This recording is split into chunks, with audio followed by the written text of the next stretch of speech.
At one point, Manhattan's city investing building stood as a paragon of opulence in the sky, a soaring monument to ambition and aesthetic brilliance in the Big Apple.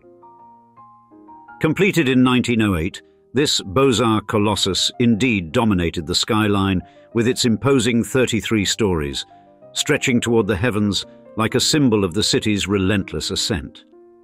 And its intricate facade gleamed with the craftsmanship unlike anything built today, while inside, its vast corridors and cutting-edge amenities embodied the zenith of luxury and innovation. Thus, for decades, this architectural titan commanded awe, representing the pinnacle of New York's rise to global prominence. But as the years wore on, the winds of progress shifted, and what was once a beacon of modernity became a relic, its grandeur overshadowed by newer, sleeker skyscrapers designed for efficiency rather than ornamentation. By the middle of the century, the city investing building found itself on borrowed time, a fading legend soon to meet the tragic fate of demolition. In today's episode, we dive into the mystery of how exactly one of Manhattan's most iconic structures was taken from the skyline as we describe why New York's most opulent skyscraper was demolished.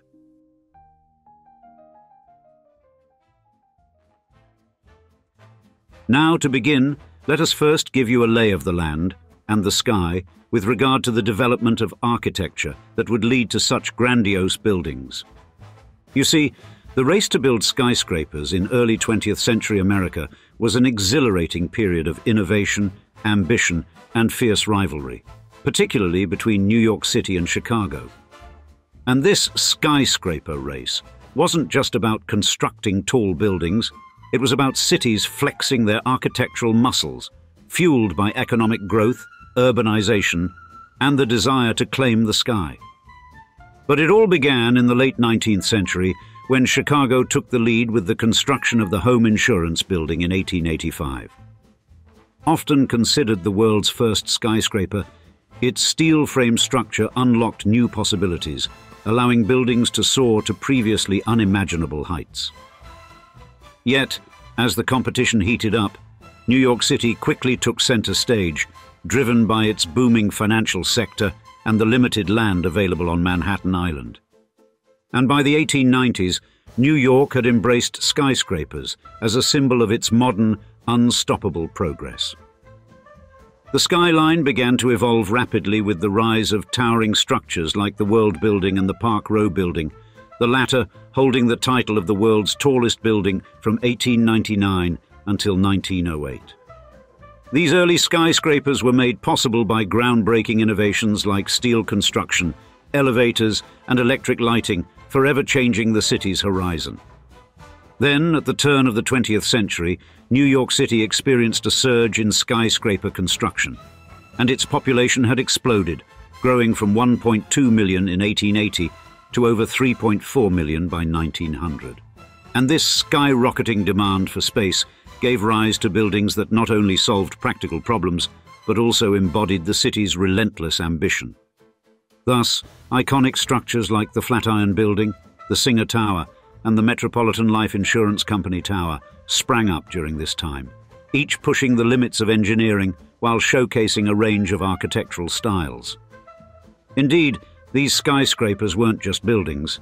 They were statements of power, innovation, and the eclectic tastes of a rapidly modernizing era. Yet, this vertical rush didn't come without its challenges.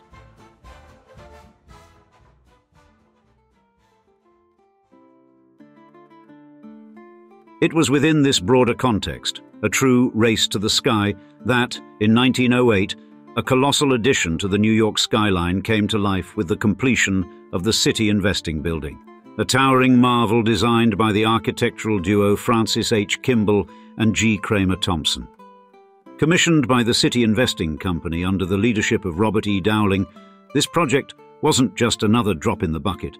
It was a $10 million enterprise that etched its place in the annals of early 20th century architecture, making it one of the most ambitious private building ventures in New York City's burgeoning metropolis. Now, architect Francis H. Kimball, a name synonymous with architectural innovation, brought his distinctive flair to the City Investing Building. Born in 1845 in Kennebunk, Maine, Kimball cut his teeth in the world of architecture in England before setting up shop in New York City. With a career that began alongside Thomas Weisdell, yielding creations like the Casino Theatre on Broadway, Kimball quickly established himself as a leading figure in skyscraper design. Then, when Weisdell passed away in 1884, Kimball struck out on his own, later joining forces with G. Kramer Thompson in 1892, a partnership that would yield some of the era's most iconic structures. And Kimball's work was characterized by his masterful use of terracotta ornamentation and a skillful blend of historical styles. Indeed, his resume boasted significant contributions to New York's architectural landscape, including the Empire Building and the Manhattan Life Insurance Building. The latter, once the city's tallest, highlighted Kimball's pioneering use of steel frame construction, a technique that allowed structures to reach unprecedented heights while maintaining intricate ornamental facades. Therefore, the City Investing Building stood as a towering example of Kimball's architectural genius and the sheer ambition of its developers. Soaring to 486 feet with 33 stories, it wasn't just a building, it was a statement. And at its heart was a grand arcade stretching from Broadway to Church Street, serviced by 21 plunger elevators, an essential feature for the bustling offices within. The building's foundation, reaching down 80 feet to bedrock via caissons, supported its nearly 500-foot height, allowing it to house some of the largest corporations of the time. Occupying an entire city block, the City Investing Building wasn't just known for its height, but also for its sprawling footprint, offering more floor space than many of its contemporaries. Designed in the opulent Beaux-Arts style, the building's exterior was a study in contrasts. The base, clad in light stone, gave way to a shaft and capital adorned in white brick and terracotta, with porcelain and enamel brick reducing cleaning needs, an innovative touch that kept its facade pristine. And if you were to step inside, the luxury would only intensify. Marble floors, intricate woodwork, and opulent finishes were standard fare, reflecting the affluence of its tenants. The building's structural prowess was equally impressive, featuring a steel frame, concrete slab floors, and terracotta arches. With 9.1 million bricks, 25,000 lighting fixtures, and 3,000 short tons of terracotta, the City Investing Building was a material masterpiece. Plus, marble abounded, with £8.1 million used throughout, and 21.8 million mosaic cubes added a touch of artistic grandeur. Yet, its design wasn't just about aesthetics. Practicality played a role too.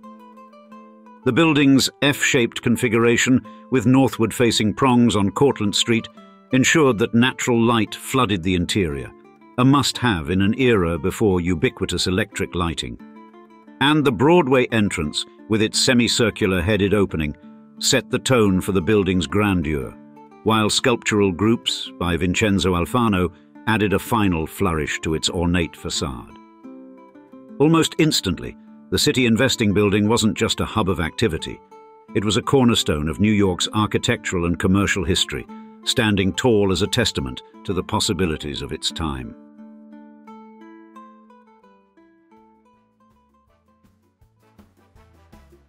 Now, between the 1920s and 1950s, New York City evolved into a beacon for corporations and businesses, drawing them to its shores like a magnet attracting iron filings. And right in the thick of this buzz was the City Investing Building, a commercial hive that stood tall, reflecting the economic pulse of the era. Additionally, the design of the City Investing Building captured the architectural zeitgeist of the period, flaunting a steel frame construction that reached for the skies and offered expansive floor plans. As previously mentioned, skyscrapers during this time weren't merely places to work, they were grand symbols of modernity, standing as vertical declarations of progress and ambition. And Manhattan, surrounding the City Investing Building, was also in the midst of a metamorphosis. The Roaring Twenties were more than just a catchy moniker. They were a period of explosive growth and change for New York City. The skyline was being redrawn, one iconic skyscraper at a time. Among these architectural marvels were the Chrysler Building and the Empire State Building, structures that didn't just scrape the sky, but carved out New York's identity as a city on the rise. The Chrysler Building, with its gleaming terraced crown and metallic ornamentation, became the poster child of the Art Deco style when it was completed in 1930. But its reign as the world's tallest was short-lived, as the Empire State Building swiftly eclipsed it in 1931. While the Empire State Building was a taller structure, it also symbolized something greater: New York City's unyielding resilience and aspiration, especially significant given its completion during the throes of the Great Depression. As the years ticked by and the city kept expanding, the architectural landscape saw yet another evolution with the emergence of the international style in the mid-20th century. This style was a stark departure from the ornate. It embraced simplicity, function, and a no-frills approach to design. For example, the Seagram Building, which graced the skyline in 1958, became the paragon of this new aesthetic. Designed by Ludwig Mies van der Rohe and Philip Johnson, the Seagram Building's bronze facade and open plaza set a new bar for modern skyscrapers, influencing countless buildings that came after. But New York City's transformation during these decades wasn't confined to the erection of taller and sleeker structures. Infrastructure was the silent force driving the city's expansion and connectivity. The subway system, which began its expansion in the early 20th century, played a pivotal role in linking the city's diverse neighborhoods, making it easier for people to move around and encouraging the development of commercial and residential areas far beyond the crowded heart of Lower Manhattan. Bridges and tunnels also began to knit Manhattan more closely with the surrounding boroughs and even New Jersey, facilitating the movement of goods and people and pumping lifeblood into the city's economy. But the subway lines, bridges and tunnels weren't just about transportation. They were arteries feeding the city's insatiable growth. New neighborhoods and business districts sprouted up, drawn by the city's ever-growing economic opportunities and magnetic cultural allure. Subsequently, the evolution of the city investing buildings' surroundings mirrored a broader trend of urbanization and modernization that was sweeping across cities worldwide. And the 1940s and 1950s were particularly transformative for New York City, as it shook off the lingering shadows of the Great Depression and World War II. The post-war boom brought with it an explosion of economic activity and urban development. Therefore, demand for both residential and commercial spaces surged, driven by returning veterans and a burgeoning middle class, sparking a construction frenzy that redefined the city's skyline. Meanwhile, the commercial district around the city investing building was not insulated from these changes. It too saw the rise of new office towers catering to the booming industries of finance, advertising and media. Madison Avenue, for instance, became synonymous with the advertising boom of the 1950s, an era immortalized in the television series Mad Men. Creative minds flocked to the sleek new office spaces, where they concocted advertising campaigns that would forever shape American culture. In the next chapter, we'll detail how, although many iconic structures in the Big Apple were able to evade the wrecking ball of progress during this time, the city investing building was not.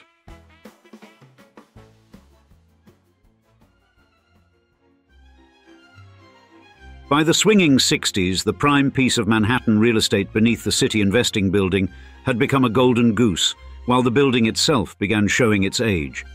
And the skyscraper, once a shining beacon of early 20th century opulence and cutting-edge design, was no longer the darling of the architectural world. With time, its charm faded as newer, sleeker high-rises emerged, designed with an eye for efficiency, boasting floor plans that made the city investing building look more like an eccentric relic than a coveted address.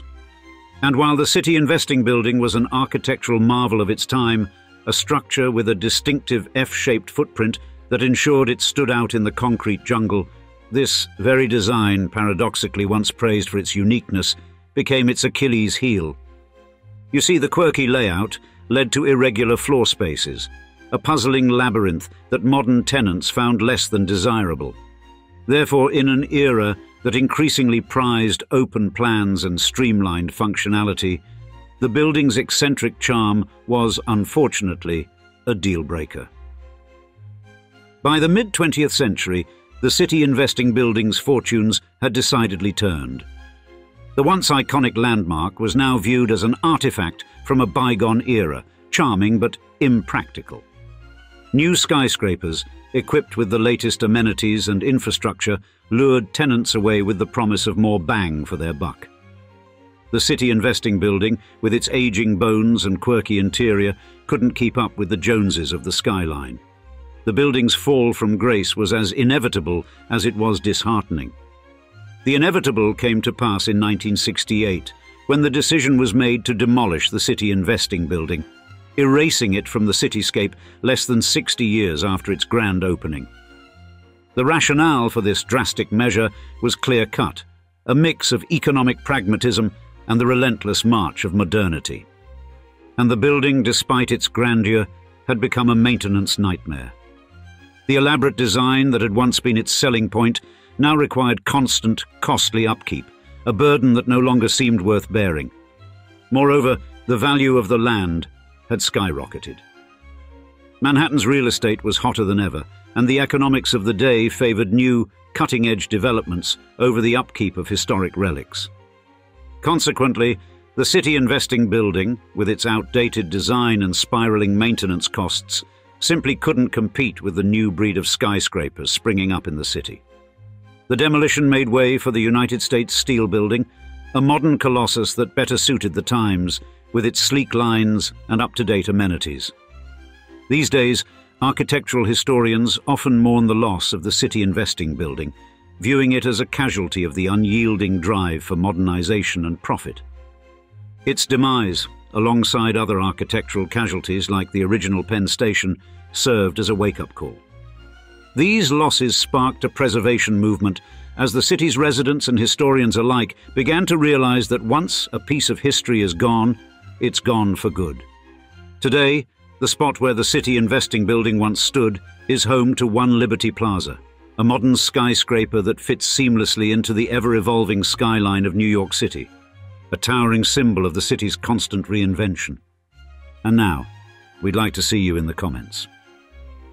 Do you think New York is smart to demolish out-of-date skyscrapers and replace them with new ones? Or do you think that it would be a more beautiful city if they kept the old skyscrapers from years past and remodeled them, as they've done with buildings such as the Chrysler Building? We can't wait to hear from you, and thanks again for joining us for another episode of Old Money Mansions. Cheers, until next time.